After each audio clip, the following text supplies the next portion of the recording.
Hello बच्चों, तो कैसे हैं आप सब। नया दिन नया सवेरा और एक नया नवेला टॉपिक रेस्पिरेशन। तो रेस्पिरेशन के बारे में हमने पहले बात की थी। क्या है respiration? It is nothing but a process of release of energy, ठीक है, from food is known as respiration. दो स्टेजेस में होती है रेस्पिरेशन, एक्सटर्नल रेस्पिरेशन और इंटरनल रेस्पिरेशन। एक्सटर्नल रेस्पिरेशन कुछ नहीं है, ये ब्रीदिंग हो गया एक तरह का। और इंटरनल रेस्पिरेशन क्या है? ये सेल्यूलर रेस्पिरेशन होती है। तो एक्सटर्नल रेस्पिरेशन में क्या होता है? Physical process of gases exchange, ठीक है। किन के थ्रू होती है? लंग्स के थ्रू हो सकती हैं, गिल्स के थ्रू हो सकती हैं, स्किन के थ्रू, पोर्स के थ्रू, ठीक है। इंटरनल रेस्पिरेशन कहाँ होती हैं? सिर्फ सेल्स में होती हैं। और क्या है कि एक्सटर्नल रेस्पिरेशन के लिए एंजाइम्स रिक्वायर्ड नहीं है, इंटरनल रेस्पिरेशन के लिए एंजाइम्स रिक्वायर्ड है, ठीक है। तो ये कुछ पॉइंट्स थे रेस्पिरेशन के स्टेजेस के, ठीक है, नोट कर लेना। तो स्टूडेंट्स, आइए अब हम सेलुलर रेस्पिरेशन के बारे में जानते हैं। दो टाइप्स की होती हैं, एरोबिक रेस्पिरेशन और एनारोबिक रेस्पिरेशन। एरोबिक रेस्पिरेशन क्या होता है? वो होता है जिसमें ऑक्सीजन के प्रेजेंस में होता है, ठीक है। और एनारोबिक रेस्पिरेशन क्या होता है? जो कि ऑक्सीजन के एब्सेंस में होता है। एरोबिक रेस्पिरेशन माइटोकॉन्ड्रिया में होता है, एनारोबिक रेस्पिरेशन साइटोप्लाज्म में होता है, ठीक। एरोबिक रेस्पिरेशन में कंप्लीट ब्रेकडाउन ऑफ फूड होता है, एनारोबिक रेस्पिरेशन में इनकम्प्लीट ब्रेकडाउन ऑफ फूड होता है। एरोबिक रेस्पिरेशन का जो बाई प्रोडक्ट होता है वो CO2 और वाटर होता है, और एनारोबिक का जो बाई प्रोडक्ट होता है वो ईस्ट्स के केस में इथेनॉल और CO2, और मसल्स के केस में लैक्टिक एसिड हो जाता है। एरोबिक रेस्पिरेशन में larger amount of energy is released, almost equal to 38 molecules of ATP, और एनारोबिक रेस्पिरेशन में smaller amount of energy is released, almost equivalent to 2 molecules of ATP। ये 2 molecules of ATP energy क्या है, इसके बारे में आगे क्लियर कर दिया जाएगा आपको, ठीक है। ATP के बारे में बस इतना समझ लिए कि ये बैटरी होती है, एनर्जी बैटरीज होती हैं स्टोर्ड बॉडी में, ठीक। और जब भी बॉडी को या सेल्स को किसी भी काम करने में एनर्जी चाहिए तो वो ATP से फिर एनर्जी डिराइव करती हैं, ठीक है। तो नोट कर लीजिएगा। तो स्टूडेंट्स, अब तक हमने देखा कि एरोबिक और एनारोबिक रेस्पिरेशन में क्या डिफरेंसेस हैं, ठीक है। अब उन्हें डिटेल में आइए जानते हैं, ठीक है। तो स्टार्ट प्रोसेस कहाँ से होता है? ग्लाइकोलाइसिस से, ठीक है। साइटोप्लाज्म में ग्लाइकोलाइसिस होता है। ग्लाइकोलाइसिस मतलब 6 कार्बन कंपाउंड ग्लूकोज मॉलिक्यूल जो है हमारा, वो 2 मॉलिक्यूल ऑफ 3 कार्बन कंपाउंड यानी कि पायरुवेट में कन्वर्ट किया जाता है, ठीक है। अच्छा, अब यहाँ से कंडीशन, यहाँ तक कंडीशन कॉमन होती है दोनों के लिए, एरोबिक और एनारोबिक के लिए भी, ठीक है। प्रेजेंस ऑफ ऑक्सीजन में यानी कि इन एरोबिक रेस्पिरेशन में माइटोकॉन्ड्रिया में क्या होगा? ये पायरुवेट जो होगा वो CO2 H2O और 38 molecules of ATP energy release करता है, ठीक। अच्छा, हमारे मसल सेल्स में जब हम बहुत ज़्यादा वाइगोरस एक्सरसाइज कर लेते हैं, ठीक है, तो हमें थकावट से लगने लगती है, क्रैम्प्स आने शुरू हो जाते हैं, ठीक है। ऐसा क्यों होता है? ये पायरुवेट मॉलिक्यूल जो होता है ना, वो लैक ऑफ ऑक्सीजन में फिर हमारे मसल सेल्स में ना लैक्टिक एसिड में टूटता है और एनर्जी रिलीज करता है, ठीक है। तो ये लैक्टिक एसिड का एक्यूमुलेशन के कारण ही हमें क्रैम्प्स हो जाते हैं मसल्स, ठीक है। बहुत ही कम अमाउंट ऑफ एनर्जी रिलीज होती है, 2 ATP मॉलिक्यूल्स ऑफ एनर्जी। अच्छा, अब ईस्ट में क्या होता है? ईस्ट में ऑक्सीजन के एब्सेंस में क्या होगा? पायरुवेट मॉलिक्यूल इथेनॉल में, CO2 में और एनर्जी में रिलीज हो जाता है, ठीक है। इसी प्रोसेस को बोलते हैं फर्मेंटेशन, ठीक है। ईस्ट में in absence of oxygen pyruvate molecule ethanol, CO2 plus energy देता है, ठीक है। तो यही प्रोसेस पूरा क्या हो जाता है? फर्मेंटेशन हो जाता है। तो ये दोनों प्रोसेस जो lack of oxygen, absence of oxygen में हो रही हैं, उन्हें बोलते हैं एनाएरोबिक रेस्पिरेशन, और जो प्रोसेस माइटोकॉन्ड्रिया में ऑक्सीजन के प्रेजेंस में हो रही है उसे बोलते हैं एरोबिक रेस्पिरेशन, ठीक है। एरोबिक रेस्पिरेशन के बाई प्रोडक्ट्स हैं CO2 H2O, ठीक है। और एनारोबिक में केसेस हो जाते हैं, मसल्स के लिए लैक्टिक एसिड है, और ईस्ट में क्या हो जाता है? इथेनॉल और CO2 रिलीज होता है, ठीक है। एनर्जी एरोबिक रेस्पिरेशन में 38 मॉलिक्यूल्स ऑफ ATP रिलीज होगी, एनारोबिक रेस्पिरेशन में दोनों ही केसेस में 2 molecules of ATP energy release होती है, ठीक है। तो ये था हमारा डिटेल्ड एक्सप्लेनेशन कि एरोबिक रेस्पिरेशन और एनारोबिक रेस्पिरेशन कैसे आकर करता है, कहाँ आकर करता है, ठीक है। नोट कर लीजिए इसे ध्यान से। तो स्टूडेंट्स, हमने एरोबिक रेस्पिरेशन और एनारोबिक रेस्पिरेशन की डिटेल्ड एक्सप्लेनेशन समझ ली है, ठीक है। लेकिन मैं एक बात बार बार दोहरा रहा था कि ATP, ठीक है, ATP amount of energy released in the form of ATP molecules, ठीक है। तो ATP क्या है वो समझ लेते हैं हम, ठीक। तो पहला तो ये बात कि ATP जो होता है वो एनर्जी बैटरी होती है, ठीक है। बॉडी को बॉडी में एटीपी स्टोर्ड रहती है और बॉडी को जब भी एनर्जी चाहिए होगा वो एटीपी को ब्रेक कर कर एनर्जी निकाल लेता है, ठीक है, और उससे वर्क करता है जो भी करना है उसे। अच्छा, एटीपी बनता कैसे है? तो एटीपी बनता है, एक पहले से हमारे सेल्स में कंपाउंड मौजूद होता है एडिनोसाइन डाइफॉस्फेट या एडीपी, ठीक है, उसे फिर इनऑर्गेनिक फॉस्फेट के साथ ऐड करवाया जाता है और किसके थ्रू कंबाइन करते हैं ये दोनों चीजें कंबाइन करती हैं वो एनर्जी जो कि रेस्पिरेशन के टाइम पर रिलीज होती है, ठीक है। उसी एनर्जी को कन्वर्ट किया जाता है स्टोरेज के लिए एटीपी के फॉर्म में, ठीक है। एनर्जी को ऐसे स्टोर नहीं किया जा सकता, एनर्जी स्टोर सिर्फ एटीपी के फॉर्म में हो सकती है बॉडी में, ठीक है। तो एक तरह से एनर्जी बैटरी की तरह काम करता है। अब जब भी वर्क करना होगा, ठीक है, ह्यूमन को या सेल्स को या फिर मसल को कॉन्ट्रैक्ट कराना होगा या नर्व एंडिंग्स को भेजना होगा, ठीक है, इम्पल्सेस, तो कैसे होता है फिर वो, जब भी एनर्जी ऐसी रिक्वायर्ड होगी तो एटीपी को वाटर के प्रेजेंस में ब्रेक करा दिया जाता है वापस से एडिनोसाइन डाइफॉस्फेट में और इनऑर्गेनिक फॉस्फेट में, और प्लस एनर्जी जो भी कंबाइंड हुई थी वो वापस से रिलीज हो जाती है, ठीक है। और ये energy 1 molecule of ATP almost 30.5 kilojoule पर मोल ऑफ एनर्जी रिलीज करती है, ठीक है। तो इसे नोट कर लीजिएगा। तो स्टूडेंट्स आइए अब हम बात करते हैं रेस्पिरेशन इन प्लांट्स के बारे में, ठीक। तो प्लांट्स में रेस्पिरेशन हर एक पार्ट में होता है, रूट में, लीफ में और स्टेम में। रेस्पिरेशन का जो रेट होता है प्लांट्स में वो काफ़ी स्लो होता है, ठीक है। अच्छा, प्लांट्स जो ऑक्सीजन इनटेक करती हैं वो by the process of diffusion ही करती हैं, ठीक है। एयर स्पेसेस जहाँ भी मिलती हैं वहाँ से ऑक्सीजन एंट्री ले लेता है प्लांट के अंदर, ठीक है। अच्छा, रेस्पिरेशन रूट में कैसी होती है? थ्रू रूट हेयर्स, ठीक है। तो रूट हेयर्स क्या करते हैं, सॉयल में मौजूद जो भी एयर स्पेसेस होते हैं उनमें एयर होता है, ऑक्सीजन होती है, तो वहां से ऑक्सीजन डिफ्यूज कर जाता है रूट हेयर्स के अंदर, ठीक है। उसके बाद आते हैं हम स्टेम में। स्टेम अगर ग्रीन प्लांट्स की है तो उसमें स्टोमाटा होगी। स्टोमाटा एक ओपनिंग ही होती है और डिफ्यूजन के थ्रू ऑक्सीजन उसमें एंटर कर जाता है प्लांट के अंदर।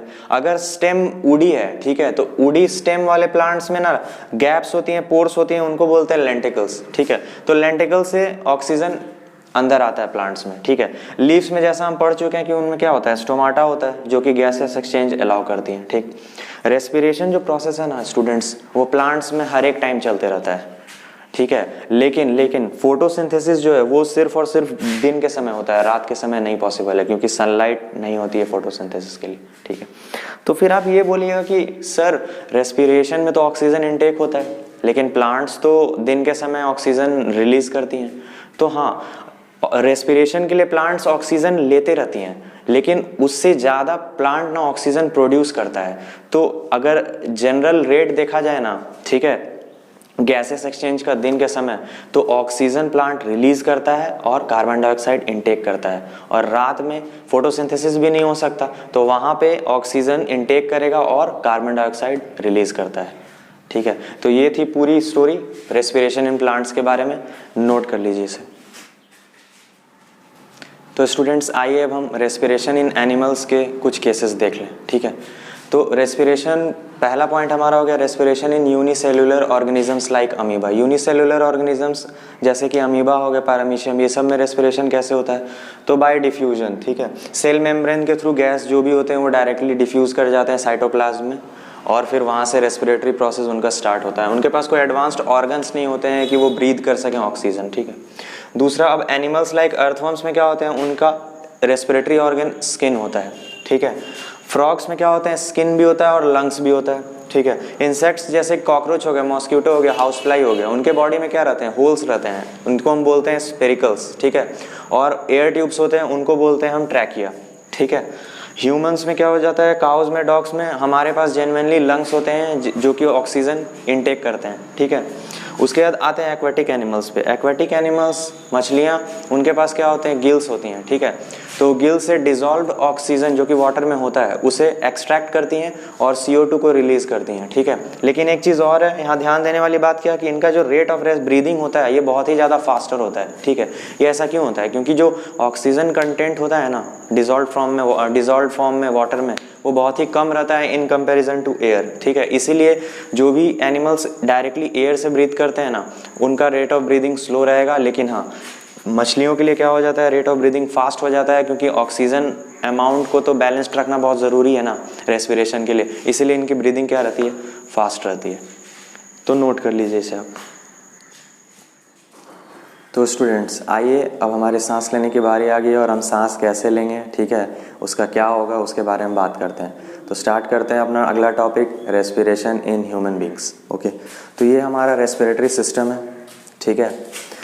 नोज़ है, नोज़ के नीचे नॉस्ट्रिल्स होती हैं, उससे हमारा एयर ड्रॉ इन होता है, ठीक।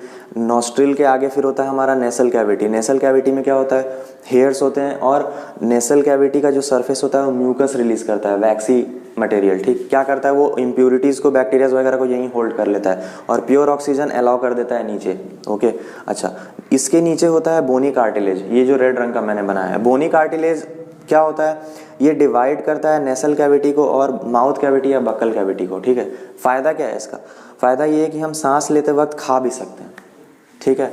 अच्छा, जब हम खाना खाते हैं ना स्टूडेंट्स, तो क्या होता है ना, खाना ये ग्रीन वाले फ्लैप को पुश करता है और यहाँ पे इसे इधर ले आता है, ठीक है। और ये विंड पाइप जो है ना, ये पूरी तरह से बंद हो जाएगा, तो खाना हमारा सिर्फ फूड पाइप में जाएगा, विंड पाइप में नहीं जाता है। उस ग्रीन फ्लैप को बोलते हैं एपिग्लॉटिस, ठीक है।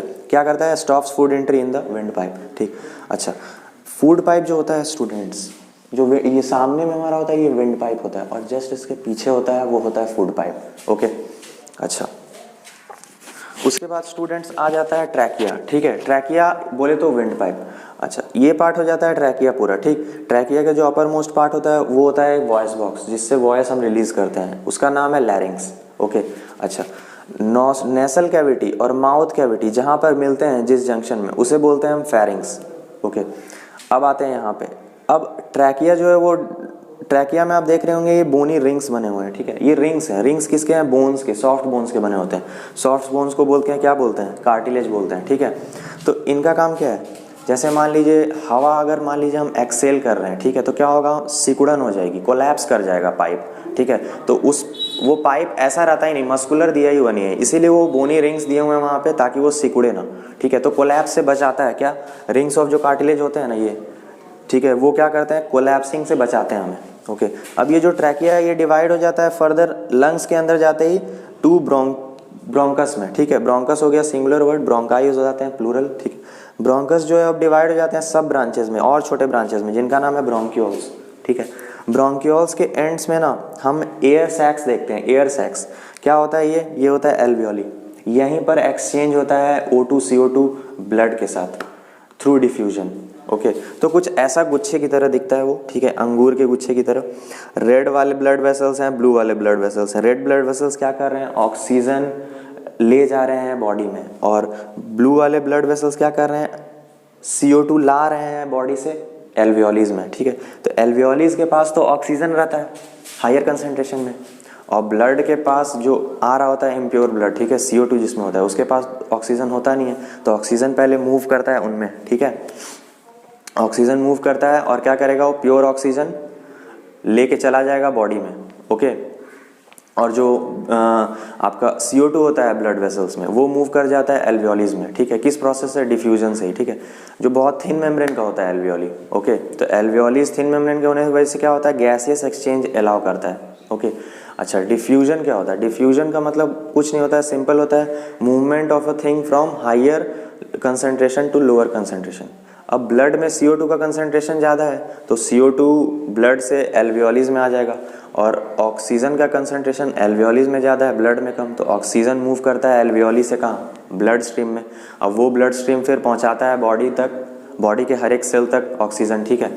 अच्छा, अगर डिफ्यूजन ही प्रोसेस हमारे पूरे बॉडी में हो ना स्टूडेंट्स, तो लंग से एक मॉलिक्यूल ऑफ ऑक्सीजन टो के किसी सेल में पहुँचने में 3 साल लग जाएंगे।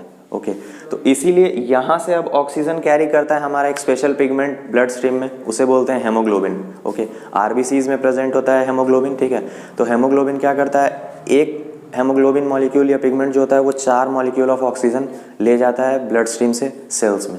ओके, तो इसीलिए मैंने प्लांट्स में जब पढ़ा रहा था रेस्पिरेशन इन प्लांट्स, तो मैंने लिखाया था आपको एक line, rate of respiration in plants is slow. क्यों, क्योंकि वहाँ डिफ्यूजन फॉलो होता था, ठीक है। और यहाँ पर क्या है, पिगमेंट्स कैरी कर रहे हैं ऑक्सीजन को ब्लड स्ट्रीम से सेल तक, ठीक है, इसीलिए बहुत फास्टली हो जाता है ये काम हमारा। ओके, तो ये था हमारा पूरे का पूरा रेस्पिरेटरी सिस्टम, ठीक है। ये नीचे का है डायफ्राग्म। डायफ्राग्म क्या करता है, ये जो चेस्ट कैविटी है और एब्डोमिनल कैविटी है उसको ये डिवाइड करता है, ठीक है।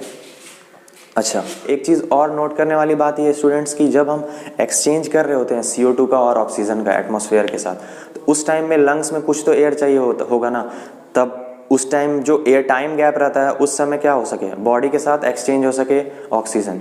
रेजिडुअल वॉल्यूम कर एक अमाउंट होता है और लंग्स स्टोर्ड रखता है हमेशा अपने पास, ठीक है। कुछ अमाउंट ऑफ एयर लंग्स हमेशा अपने पास स्टोर्ड रखता है, उसे बोलते हैं रेजिडुअल वॉल्यूम, ठीक है। ये उस समय यूज़ होता है जब हम एक्सचेंज O2 और CO2 का एटमॉस्फेयर के साथ कर रहे होते हैं। ओके, तो ये नोट कर लीजिएगा, बहुत ही इंपॉर्टेंट पॉइंट है। ओके, तो स्टूडेंट्स आइए अब हम ब्रीदिंग की मैकेनिज्म को समझते हैं। ब्रीदिंग 2 स्टेजेस में होती है, इनहेलेशन और एक्सहेलेशन। इनहेलेशन में क्या होता है, ऑक्सीजन रिच एयर जो होता है वो इनटेक करता है बॉडी इनसाइड, ठीक है। और एक्सहेलेशन में क्या होता है, CO2 को बाहर रिलीज़ किया जाता है, ठीक है। तो इनहेलेशन कैसे स्टार्ट होता है, तो सबसे पहले क्या होता है, ये जो हमारा डायफ्राग्म होता है कुछ ऐसा होता है नॉर्मली, तो ये फ्लैटन कर जाता है at the time of inhalation. ये फ्लैटन कर जाएगा और हमारा चेस्ट का कैविटी है वो बाहर आता है, आउटवर्ड्स निकलता है। तो क्या होता है, वॉल्यूम जो होता है लंग्स का, स्पेस जो होता है लंग्स में वो बढ़ जाता है। उसके कारण क्या होता है, प्रेशर डिक्रीज हो जाता है लंग्स में, एटमॉस्फेरिक प्रेशर ज़्यादा हो जाता है लंग्स से। तो एयर क्या होता है, हायर प्रेशर से लोअर प्रेशर मूव करना खोजेगा, तो वो एटमॉस्फेयर से रश करने लगता है इनसाइड आवर लंग्स, ठीक है। तो ये हो जाता है प्रोसेस ऑफ इनहेलेशन। एक्सहेलेशन में क्या होता है, एक्सहेलेशन में जो हमारा डायफ्राग्म ऐसे फ्लैट हो चुका था इनहेलेशन के टाइम पे, वो वापस से ऊपर मूव कर जाता है और हमारा जो चेस्ट कैविटी रहता है वो वापस से अंदर की ओर इनवर्ड्स मूव करता है। तो क्या होता है, स्पेस हमारा लंग्स में डिक्रीज कर जाता है।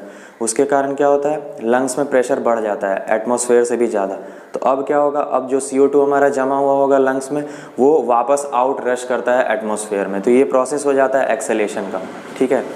तो नोट कर लीजिएगा इसे ध्यान से, pause the video to note it down. इसी के साथ हमारा रेस्पिरेशन टॉपिक ख़त्म हो गया। कोई भी क्वेरीज हो प्लीज़ कमेंट बॉक्स में ज़रूर डालें, मैं उन्हें क्लियर करने की जल्दी से जल्दी कोशिश करूँगा, ठीक है। तब तक के लिए work hard, work smart, take care.